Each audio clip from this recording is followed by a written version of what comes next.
Hello बच्चों, this is अपना NEET biology 360 bye 360 series में आज हम एनाटॉमी ऑफ फ्लावरिंग प्लांट्स करने वाले हैं। ठीक है, ये चैप्टर भी बहुत इंपॉर्टेंट है, इसमें से भी क्वेश्चन श्योर शॉर्ट आता है।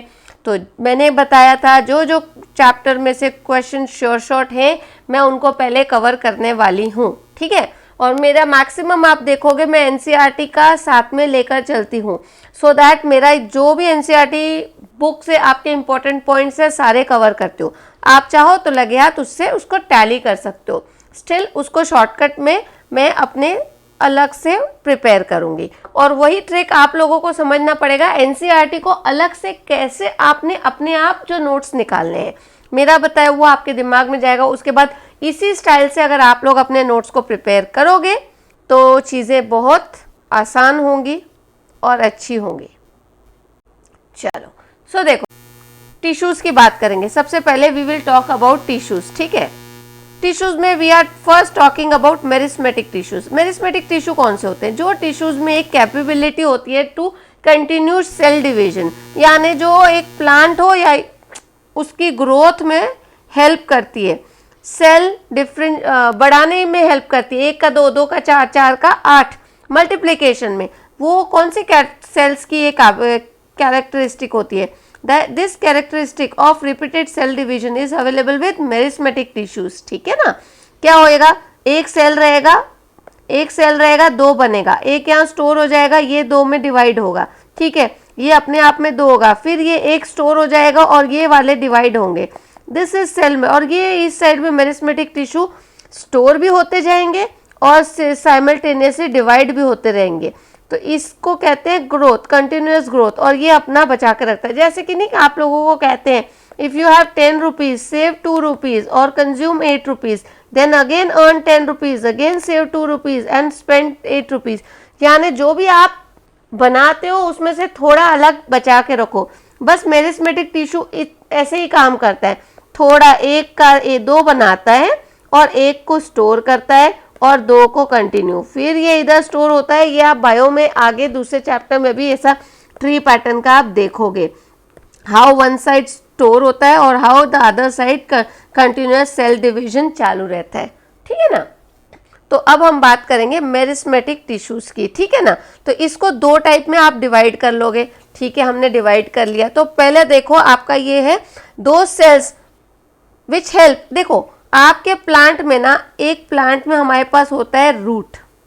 ठीक है, उसके पहले हम इसको डिवाइड कर लेते हैं, primary meristematic tissue and secondary meristematic tissue. इसको आपने डिवाइड कर लिया। ठीक है, सेकेंडरी को अभी साइड में रखो, हम बात करेंगे प्राइमरी की। अब प्राइमरी में क्या होता है? रूट है, रूट को ग्रो करना है और शूट को ग्रो करना है। ठीक है, तो रूट को जो ग्रो करना है, देखो ये क्या होता है, अपाइसिस होते हैं ना, एजेस पे ग्रोथ होती है, जैसे एजेस पे हो रही है। ठीक है, तो इनको हम अपाइकल मेरिस्टेम बोल देंगे,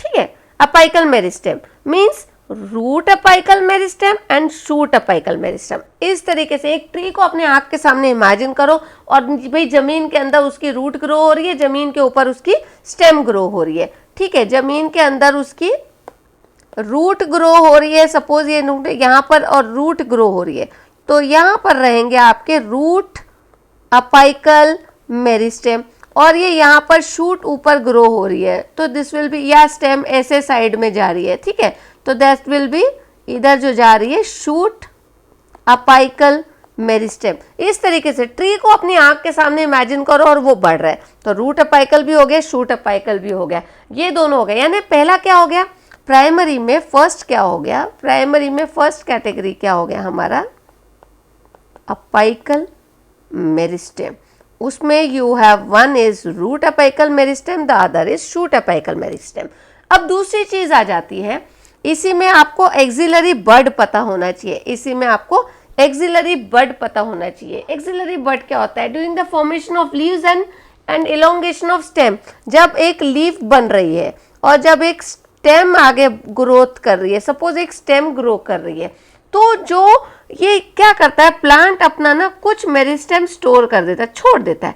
ये तो ग्रो कर गया, थोड़ा सा छोड़ दिया, थोड़ा सा छोड़ दिया, जैसे वही है ना, 10 रुपए कमाए तो 2 रुपए साइड में रख दिए।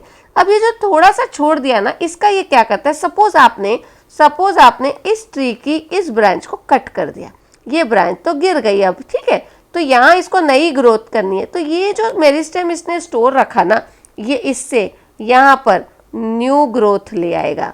हम देखते हैं ना, ट्री को काट दो तो ये यहाँ से साइड से बन जाते हैं, तो that is axillary bud, that you should know. Next, अब हम बात करेंगे इंटरकैलरी मेरिस्टेम। इंटरकैलरी मेरिस्टेम क्या हो जाता है? अभी मैंने पहले आपको बोला, मैंने एक ट्री को इमेजिन कर लो, और ट्री को इमेजिन करके आपने ये दोनों रूट अपाइकल शूट अपाइकल कर ली। अब मैं बोल रही हूँ उस ट्री को नहीं, अब आप ग्रासेस को इमेजिन कर लो। अब ग्रासेस को ले लो, तो यहाँ पर मैं वर्ड लिख देती हूँ ग्रासेस। सेकेंड हम बात करेंगे ग्रासेस की, ठीक है, ग्रासेस की। यहाँ मैंने आपको बोल दिया था ट्री को इमेजिन कर लो, यहाँ हम ऐसे लिखना।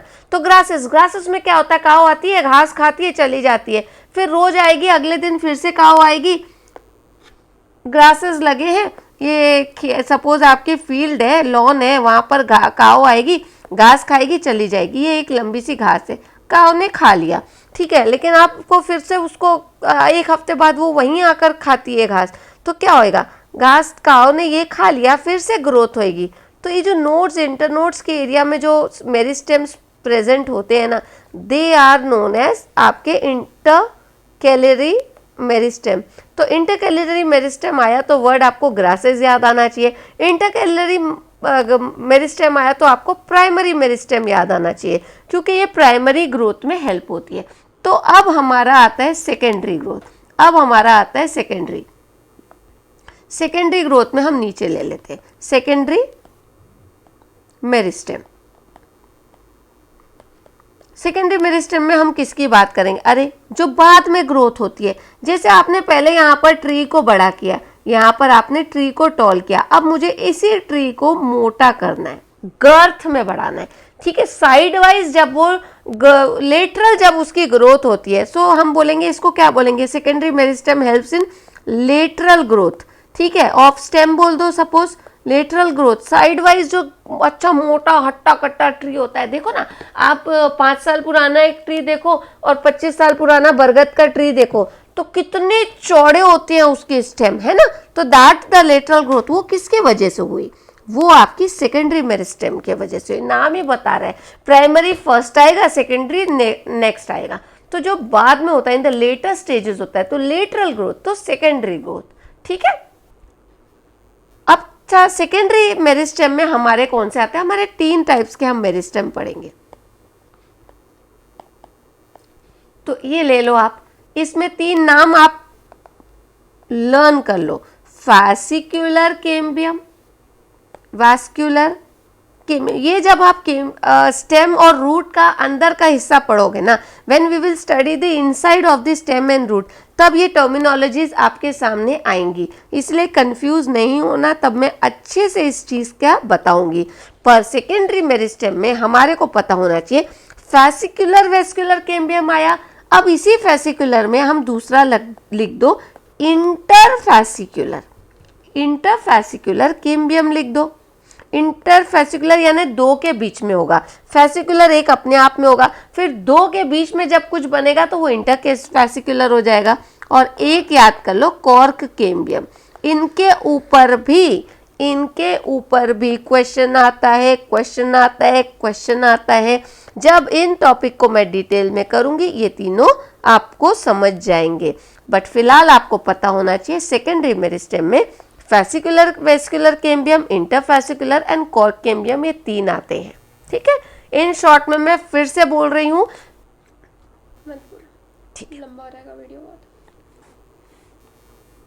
अब हम नेक्स्ट बात करेंगे। देखो थोड़े से इन्होंने बचा लिए, अभी मुझे न्यू पेज ऐड करने तो आपको लगेगा ना, या फिर कर लेना अभी, ठीक है, कर लिया ना। तो ये पैराग्राफ का आपका सब कंटिन्यू हो गया है, जो बचा है वो ये है व्हाट। अब देखो हमने बताया सेल है, एक सेल है वो डिवाइड हो रहा है, सेल है 1 का 2 बन रहा है, ठीक है। 2 का 3 बन रहा है, लेकिन क्या होता है ये मेरिस्मेटिक टिश्यू इधर होता है, लेकिन ये जो सेल बन रहे होते हैं ना, इनको अपने कुछ काम करने होते हैं। क्या काम करने होते हैं? अरे वाटर को जमीन से, सपोज ये सेल्स है, मैं मार्कर का ले लेती हूँ, suppose these are the cell, ये डिवाइड हुआ 2 में बना, फिर ये यहाँ पर मेरिस्मेटिक बनकर साइड में जा रहा है और ये सेल डिवाइड हो रहे हैं। ठीक है, when these cells are doing, इनको कुछ काम करना है ना, ये ऐसे तो बैठे नहीं रहेंगे, इनका अपना कुछ काम है, ये वो काम करेंगे। काम क्या करना है? देखो, रूट से खाना, न्यूट्रिशन, वाटर सब लीफ तक के पहुंचाना है। लीफ जब फोटोसिंथेसिस करती है तो फूड को, रूट को भी तो फूड चाहिए, तो रूट तक के फोटोसिंथेसिस का किया हुआ ग्लूकोज, सुक्रोज पहुंचाना है। रूट जो नीचे से जमीन से अब्जॉर्ब करे वो ऊपर तक, ये सब होगा थ्रू इस सेल ही होगा, इन सेल के थ्रू ही ये सब प्रोसेसेस होंगे, है ना। तो ये अपने काम करेंगे। ये काम करने के दौरान इनकी, जैसे होता है इंसान बड़ा होता है, मीडियम एज होता है, ओल्ड एज होता है ना, एंड देन बाद में वो इंसान की डेथ हो जाती है। तो वैसे ही क्या होता है, सेल भी मेच्योर होते हैं। जो मेच्योर सेल होते हैं ना, उनको हम तो एक तरीके से वो काम उसके बाद नहीं कर पाते, तो उनको जब they lose the ability to divide, ये डिवाइड होने की एबिलिटी जब ये लूज करते हैं, 1 का 2 नहीं करते हैं, 2 का 4 नहीं करते, तब इनको जो हम बोलेंगे, तब हम इनको बोलेंगे परमानेंट टिश्यूज। तब हम इनको क्या बोलेंगे? Permanent tissues.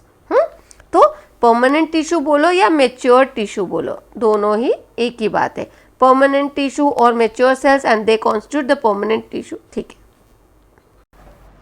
अगेन बच्चों, I would again request you, if you like my video, so for my motivation I want to reach maximum बच्चा लोगों को, ताकि मैं ज़्यादा से ज़्यादा बच्चों को इतने अच्छे तरीके से पढ़ाने में हेल्प कर सकूं और उनको हेल्प करूं, ताकि वो इस पढ़ाई के स्ट्रेस से बिल्कुल रिलीव्ड रहे और उन्हें सही मायने में पता चले कि बायोलॉजी कितना इजी है, बायोलॉजी कितना अच्छे तरीके से स्कोरिंग बन सकता है।